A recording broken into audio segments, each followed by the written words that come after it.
Hey, what's up? Welcome back dito sa ating channel dito sa Bobs TV. Alright, so tayo nagbabalik muli mga babayan para sa isa na namang reaction video at komentaryo at ating pag-uusapan ng video galing dito sa channel ni Terong Explain. Alright, sa mga hindi pa po nakasubscribe sa channel ni Terong Explain, nandiyan sa ibaba ang full video link. I-click nyo lang po at i-subscribe at suportahan natin ang kanyang mga video uploads, right? At ito na nga mga babayan, sabi niya dito, bagong air defense ng Pinas sinubukan na para sa eroplano ng China. Air Force ng China na trauma. Yan ang ating alamin at pag-uusapan. Pero syempre bago ang lahat, please don't forget to subscribe po dito sa ating channel. Pa-click naman po ang subscribe button dyan sa ibaba at pakilike na rin po ang ating video. Alright, so wag na natin patagalin to. Umpisahan na natin. Let's go!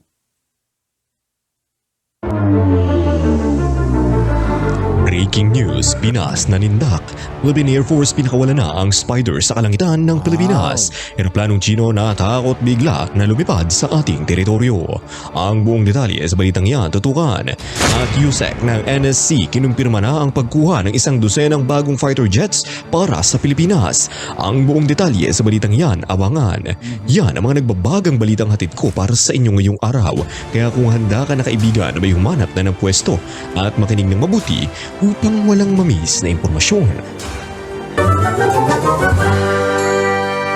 Alright, so mga babayan, makikita natin ngayon patuloy po ang pag-upgrade o pagdadagdag pa ng mga kagamitan ng ating defense. Diba? At makikita natin na talagang kumikilos ngayon ang ating gobyerno para sa upgrade, pagpapaganda ng ating defense dito sa Pilipinas.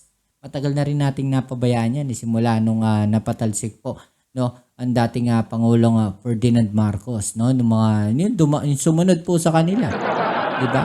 Napabayaan na yan, di ba? Tuloy natin.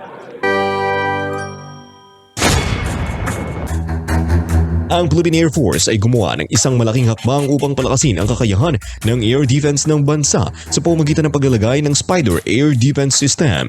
Sa isang sorpresang hakbang, isinaaktibo ng 960th Air and Missile Defense Group ng Philippine Air Force ang Spider Philippines Air Defense System o SPADS bilang bahagi ng kanilang kamakailang joint military exercises. Ang sistema ng Spider na nagmula sa kontrata sa depensa ng Israel na Rafael Advanced Defense System ay kinabibilangan ng mga advanced na kakayahan ng radar at missiles. Habang ang radar nito ay nagbibigay ng maagang pagtuklas ng mga banta sa himpapawid, ang puso ng sistemang ito ay ang surface-to-air na Python at Derby missiles nito sa siklaw na hanggang 15 kilometers. Ang mga missile ay nagbibigay sa Spider ng isang malakas na kakayahan sa pagharang laban sa mga sasakyang panghimpapawid, helicopters, drone at mga papasok na missile ng China. Ang sorpresang deployment ng Spider ay sa gitna ng tumataas na tensyon sa China dahil sa mga alitan sa teritoryo sa South China Sea. Sa mga nakalipas na taon, ang sasakyang panghimpapawid ng China ay lalong nagsusuri ng Air Defense Identification Zone ng Pilipinas na sinusuri ang mga oras ng pagtugon ng ating bansa sa kanilang mga banta. Gayunpaman, maaari na ngayong mag-isip ng 2 beses ang mga tagaplano ng militar ng China tungkol sa mga panghihimasok sa Pilipinas na naglalagay ng mga kakayahang surface-to-air missile system. Ang Spider ay kumakatuan sa isang pangunahing paglukso ng teknolohiya para sa Philippine Air Force. Ang advanced 3D surveillance radar nito, autonomous battle management system at mga nakamamatay na missile ay nagbibigay sa sistema nito ng malakas na multi-target na kakayahan sa pakikipag-ugnayan sa mga kalaban. Ang mga battery ng Spider ay maaaring sabay-sabay na sumubaybay sa dose-dose ng mga target at magpuputok ng maraming interceptor missiles laban sa ilang mga banta ng sabay-sabay. Ang antas ng koordinasyon at kabagsikan na ito ay lubos na naiiba sa mga ibang lumang sistema ng depensa sa himpapawid ng Philippine Air Force tulad ng M35 at M42 Dusters. Sa pag-deploy nito, tiyak na tumaas ang kilay ng Beijing nang makita ang Spider. Sa kakayahan nitong magwasak ng mga target sa layo hanggang 15 kilometers, maaaring hamunin ng bagong sistema ang mga operasyong panghimpapawid ng China at mga aktibidad sa reconnaissance sa loob ng saklaw ng teritoryo ng Pilipinas. Sa mga karagdagang batteries at missiles sa daan, patuloy na palalakasin ng Spider ang mga kakayahan at air policing ng Philippine Air Force sa mga darating na taon. Para sa Pilipinas, ang deployment ng Spider ay hudyat ng kanyang determinasyon na ipagtanggol ang kanyang soberanya at interes sa alitan sa South China Sea. Sa isang kapani-paniwalang surface-to-air missile system na nakalagay na ngayon, maaaring mag-isip ng 2 beses ang China bago ipilit ang malawak nitong air capabilities laban sa mga asset ng Pilipinas sa rehiyon. Sa pagsulong, gaganap ang Spider ng mahalagang papel habang hinahangad ng Philippine Air Force na pangalagaan ang himpapawid ng bansa at hadlangan ng anumang banta sa mga hangganan nito sa himpapawid. At para sa ibang balita, Yung mga Spider na yan, no, maganda yan nakapwesto dito sa may bandang Palawan, no, para talaga namang bago pa lang pumasok, no, itong mga puwersa ng China, kaya na nating salubungin kaagad, no. Yun yung pinakamagandang nakikita ko, no, na posisyon o pwesto ng mga armas na yan. Pinas may tirada sa China. Electronic visa ng Pilipinas para sa Chino, sinuspindi na. Malakas ang paninindigan ng Pilipinas laban sa China sa kamakailang pagsususpinde ng electronic visa o e-visa system nito na pangunahing merkado ng China. Sa isang hindi inaasahang hakbang, inanunsyo ng Department of Foreign Affairs na ititigil nito ang e-visa operations sa lahat ng Philippine Foreign Service Post na matatagpuan sa China hanggang sa susunod na pag-aabiso. Hindi hayagang sinabi ng DFA ang dahilan ng pagsususpinde. Gayunpaman, ito ay dumating sa gitna ng tumitinding tensyon sa pagitan ng Maynila at Beijing dahil sa mga matagal nang hindi pagkakaunawaan sa teritoryo sa South China Sea. Sa loob ng maraming taon, binaliwala ng China ang mga internasyonal na desisyon ng arbitrasyon at ipinagpatuloy pa rin ang pagpapalawak at militarisasyon nito sa mga hawak nito na ikinagalit naman ng ating bansa.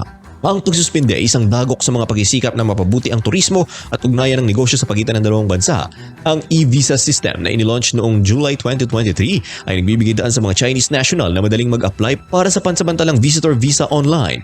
Bahagi ito ng diskarte ng digitalization ng Department of Foreign Affairs para mapahusay ang mga serbisyo ng konsulado. Ilang buwan lamang sa soft launch nito, ang pagwawakas ng programa sa China ay isang makabuluhang hakbang pabalik. Itinuturing ng ilang eksperto ang pagsususpindi bilang isang diplomatikong protesta ng Pilipinas nang walang pampublikong akusasyon sa China. Nagpapadala ito ng mensahe tungkol sa kawalang kasiyahan ng Maynila sa kawalan ng proseso sa pagresolba sa mga alitan. Ang hakbang ay maaaring magpataas ng pressure sa Beijing na bumalik sa makabuluhang mga negosasyon at sumunod na lang sa internasyonal na batas tungkol sa mayaman sa mapagkukunang tubig ng Pilipinas. Nananawagan din si Justice Secretary Jesus Crispin Remulla para sa mas mahigpit na pagproseso ng visa ng mga Chinese national na papasok sa bansa.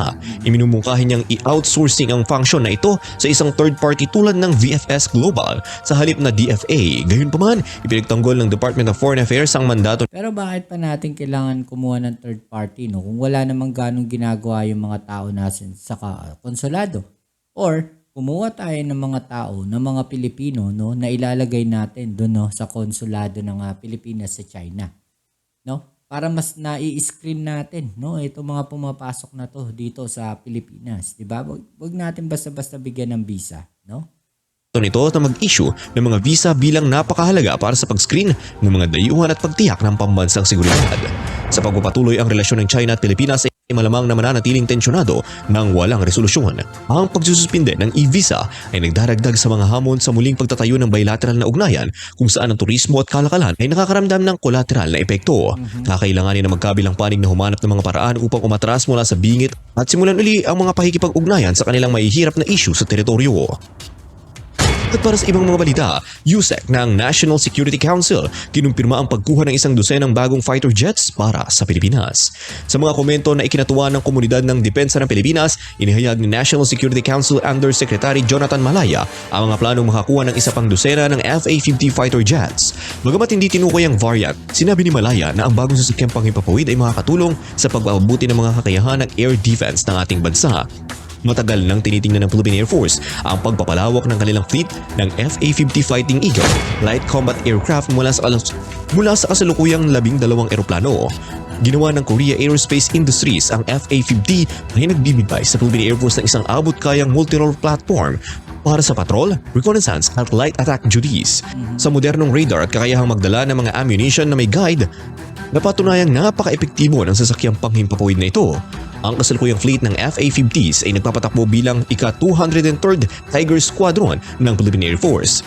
Ang isang squadron ng 12 hanggang 14 na eroplano ay nagbibigay daan sa mas maraming sorties at patrol sa malawak na maritime domain ng ating bansa.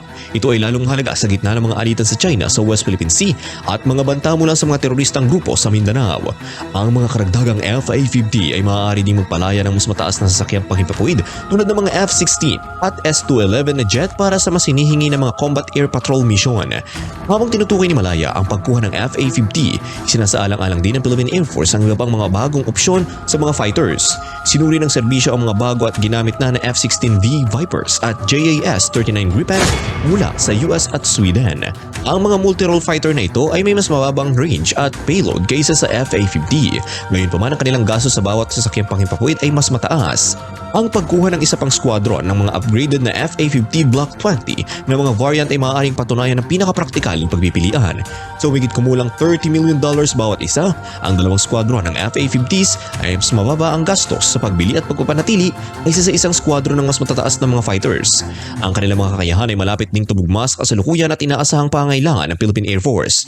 Alinmang platform ang pipiliin, ang planong fighter acquisition ay hudyat na seryoso ang Pilipinas sa patuloy na paggawa ng makabago sa mga hukbong panghimpapawid nito. Ang mas may kakayahang fleet ay nagpapalakas sa air defense network ng bansa sa gitna ng banta sa South China Sea at sa iba pang mga lugar. Ano ang palagay mo sa mga balitang ito, kaibigan? Ibigay ang iyong opinion sa ibaba. Alright, sa mga babayan, no? Ayo, anong masasabi ninyo, no? Dito sa patuloy na pagpapalakas ng ating gobyerno sa ating defense, no? Na kung saan hindi lang po sa mga barko, no? Pati sa eroplano, pati sa land base, no? Ng mga depensa, patuloy po tayo nag-upgrade at nagdadagdag pa, no? Ng napakaraming kagamitan, no? Anong inyong opinion dyan? I-comment ninyo dyan sa ibaba at atin yung pag-usapan, right? So yan muli, maraming salamat sa lahat ng mga patuloy na kasuporta dito sa ating channel. At kung bago lang po kayo, please don't forget to subscribe, like, share, at comment dyan sa comment section. Kita-its tayo sa ating next video. Ito muli ay yung Kuya Mobs sa Mobs TV. Peace. I'm out.